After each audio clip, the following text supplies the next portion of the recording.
And another message for you guys. Eto 'no, always make the best choices sa buhay natin.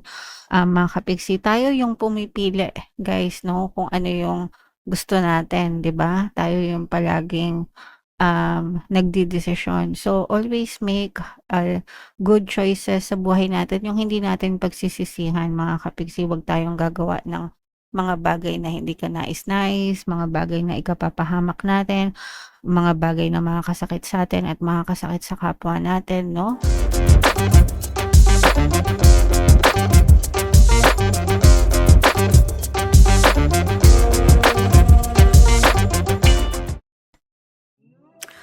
Hello guys, hello Scorpio, welcome back to Pinoy Pixie Tarot. Ang pamagat ng episode natin for tonight is messages from the universe para ngayong April to May para sa Scorpio, Sun, Moon, Rising Sign, and Venus. So, unahin natin tong deck na to guys. Latag muna natin kung ano lang yung makaresonate sa inyo. Take that message mga kapiksi kasi iba-iba kayo ng mensahe. So, yeah. So, eto muna, mga kapiksi. Yung first message sa inyo guys, meron tayong cheer up, live in the moment, mga kapiksi, no? Ibig sabihin nito, habang may time pa tayo, magpakasaya tayo sa present situation natin guys. Kalimutan nyo na yung past, tapos na yun. It doesn't matter anymore. Yung future, wala pa, di ba? So, live in the moment tayo. Yung present lang. Dito lang kayo mag-focus sa present nyo and magpakasaya kayo sa present nyo, mga kapiksi. And, yeah, so, that's what life is all about. Being happy in the present moment, living in the moment, mga kapiksi. Okay? Alright, another message guys. Ito nga no, memories mga kapiksi sa present nyo. Magtanim kayo ng mga magagandang memories, no? Lifespan natin mga tao guys is at least 80 years old. Swerte na tayo kung mas matagal pa sa 80 yung ating ibuhay mga kapiksi. Kung hindi naman, okay lang din. Salamat pa rin kasi dumaan tayo dito sa mundo. Ang importante is magtanim tayo ng mga magaganda at masasayang alaala mga kapiksi kasama ng mga mahal natin sa buhay. Maganda nga ngayon guys, no? Kasi lahat meron ng smartphones, madali nang mag-picture, madali nang mag-video, pwede tayo magtanim ng mga magagandang memories guys, okay? So, samantalahin nyo yun, guys, magtanim tayo ng mga magagandang memories mga kapiksi, okay? Alright, and eto naman guys, no, malayo pa yung pwede nyong marating mga kapiksi, no, basta maging matapang kayo, maging confident kayo, magtiwala kayo sa sarili nyo guys, no. The universe will always help you sa kahit anong gusto mong ma-achieve sa buhay mo, pero ikaw yung number one na dapat na tumutulong sa sarili mo at ikaw din yung number one na tumutulong, naniniwala sa sarili mo, mga kapiksi, okay? So, always remember guys, you can be, do, and have anything that you want in your physical reality. Kahit ano pwede, guys. So, yeah, wag mong babaliwalain yung sarili nyo, Scorpio. And another message for you guys. Eto no, always make the best choices sa buhay natin. Mga kapiksi, tayo yung pumipili guys, no? Kung ano yung gusto natin, 'di ba? Tayo yung palaging nagdedesisyon. So, always make good choices sa buhay natin. Yung hindi natin pagsisisihan, mga kapiksi. Huwag tayong gagawa ng mga bagay na hindi kanais-nais, mga bagay na ikapapahamak natin, mga bagay na makakasakit sa atin at makakasakit sa kapwa natin, no? Kailangan pag magdedesisyon kayo, kapag pipili kayo, yung something na magbe-benefit ka, magbe-benefit yung mga mahal mo sa buhay, makakatulong ka, as long as wala kayong inaapakan na ibang tao, mga kapiksi. So always make the good choices or the best choices for you, Scorpio. Another message guys is to trust your intuition. Makinig kayo sa intuition nyo. Ito guys, magre-resonate ito doon sa mga kapiksi natin na may mga pinagdadaanan, may mga nagugulumihanan sa buhay nila. Kumbaga, mga kapiksi mo. So, unang-una, dapat nyong gawin is magdasal.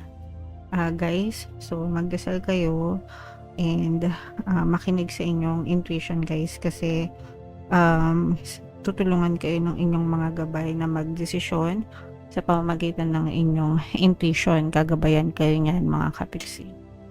So, hindi kayo mapapahamak kapag kayo ay nakinig sa inyong mga intuition guys. Okay? Alright. And yung last message for you, Scorpio. So, meron tayong Battle of the Blues. Take steps toward positive change. So, eto guys meron palagi yan dalawa. It's either negative or it's either positive, no? Dalawa lang yan palagi. Nega, positive. Parehas mahirap yan. Mahirap magpakanega. Syempre, nega. Ang hirap niyan sa buhay. Ang bigat sa dibdib. Ang bigat sa buhay. Yung pagka-positive, mahirap din magpaka-positive kapag ka nasa negative situation ka, 'di ba? So, paano ka magiging masaya kung negative lahat ng nangyayari sa buhay mo? Parehas mahirap. Pero nasa iyo ang choice, sabi ka dito, 'di ba? Always make the best choice sa buhay mo kung saan ka magfo-focus. Ang difference kasi niyan, kapag ka palagi kang nega na nga nangyayari sa buhay mo, tapos nega ka pa, paulit-ulit kang nega, yung bukas mo, yung kinabukasan mo, yung isang buwan mo, yung isang taon mo, hindi yan magbabago.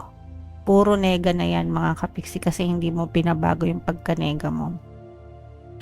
So, habang buhay, mahirap. Pero pag nagpaka-positive ka mga kapiksi, kahit na negative yung na-experience mo, okay lang yan, malilipasan ko rin yan, basta keep positive lang, mababago din yan, no? Kapag nagpaka-positive ka despite ng kanegahan, yung pagiging nega ng buhay mo, magbabago yan. Kasi walang choice ang buhay kundi sumunod sa iyo, no? Always remember guys, whatever you focus on manifests. Kung ano yung fino-focus ng attention nyo mga kapiksi, positive man yan or negative man yan, yun yung namamanifest nyo sa buhay nyo kasi nandun yung energy nyo. Your energy flows where your attention goes.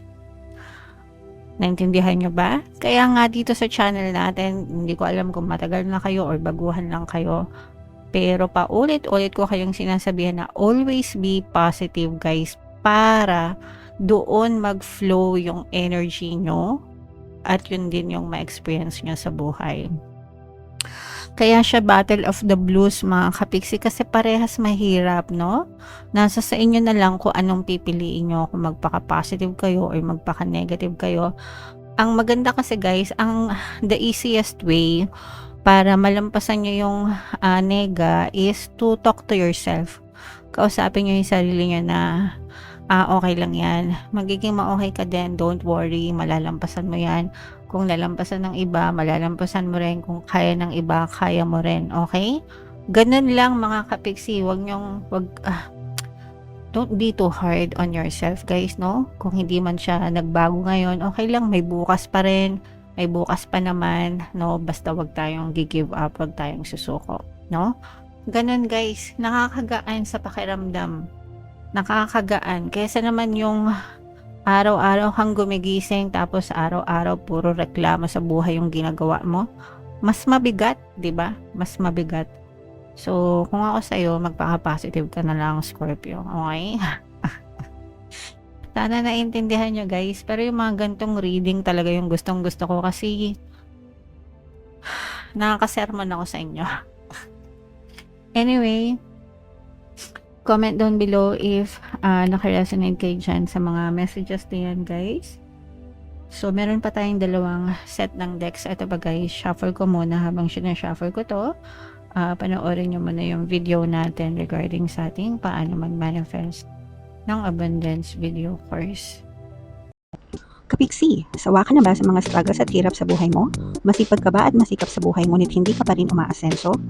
Ilang beses ka na bang nag-attempt magnegosyo at mag-invest pero palagi ka pa rin nalulugi? Sa pagkakataon na ito ay maaaring may subconscious beliefs ka na nagiging balakid sa iyong pag-unlad at pagyaman. Introducing, paano mag-manifest ng abundance video course. Dito ay matututunan mong ma-overcome ang mga balakid mo para tuluyan ka ng umunlad, umasenso, sumagana, maging matagumpay, successful at maswerte sa iyong kabuhayan, pera, trabaho, negosyo, salapi at kaperahan ng bonggang-bongga. Dali, mag-send na ng email sa pinoypixie@gmail.com at simulan na ang iyong pagyaman ngayon. Alright, so sa lahat ng gusto mag-avail ng course guys, meron tayong paano mag-manifest ng abundance video course, paano mawala ang third party, at magkaroon ng harmonious na relationship, paano pabalikin si ex vice breakup. Sa mga interesado guys, mag-send lang kayo ng email sa pinoypixie@gmail.com. And sa mga naghahanap ng pampaswerte guys, meron tayong money shaker jar, super effective na pampaswerte na to guys, ang dami ng success stories. At saka ito guys, so ito yung ating WhatsApp number, chat nyo lang ako dyan para maka-order kayo. So ito yung additional message for you. We have adventure, mga kapiksi, basahin natin yung message. Dare to do things differently, sing your wild song, manifest your travel dreams, attempt the great journey with confidence. Be loyal, friends and family are your treasures. Be brave, you are more powerful than you know. Okay, so yeah, manifest your travel dreams, manifest everything or anything that you want, guys, no? You can be, do, and have anything. Sabi ko nga sa inyo, kayang-kaya nyong i-manifest basta i-focus nyo palagi. Guys, always remember you are manifesting every single time. Positive man yan or negative, it's all your manifestation. So, make sure na nakafocus palagi kayo dun sa dreams nyo, sa pangarap nyo, para yun yung mag-manifest sa buhay nyo, okay? So, be confident sa inyong journey, maging matapang, maging strong, kayang-kaya nyo yan, be positive always. Be loyal guys, no? Or at least nurture nyo yung mga relationships nyo sa friends, sa family, colleagues, neighbor, community, guys, no? And sila yung totoong treasure natin. And of course, guys, be brave, maging matapang, you are powerful than you think you know, okay? So, yan yung additional message. And ito naman guys, sa love, no? Love message or love advice, alisin ang galit sa puso, matuto kang magpatawad. So, kung meron pa kayong mga galit-galit sa mga jowa nyo, sa mga ex nyo, guys, no? Patawarin nyo na para ma-release nyo yung mga negative emotions and magkaroon kayo ng harmonious na relationship, mga kapiksi. Hindi maganda na merong galit sa puso, lalo na kung wala naman kayong balak makipaghiwalay or kahit hiwalay na kayo guys. Kasi yung galit, it's a negative emotion and hindi siya maganda. It's not good na magtago kayo ng negative sa puso nyo, mga kapiksi. Okay? Alright. So, yeah. Comment down below, guys, if feeling nyo naka-resonate kayo dyan. And yung mga magaganda dito, guys, i-mind nyo na sa comment section. For more tarot readings, ito yung playlist nyo. Ito naman yung ating success stories ng paano mag-manifest ng abundance video course. Panoorin nyo itong video na to guys, about money shaker jars. Thank you for liking, sharing, and subscribing. See you next time, guys. I love you all. Have a nice day. Bye-bye.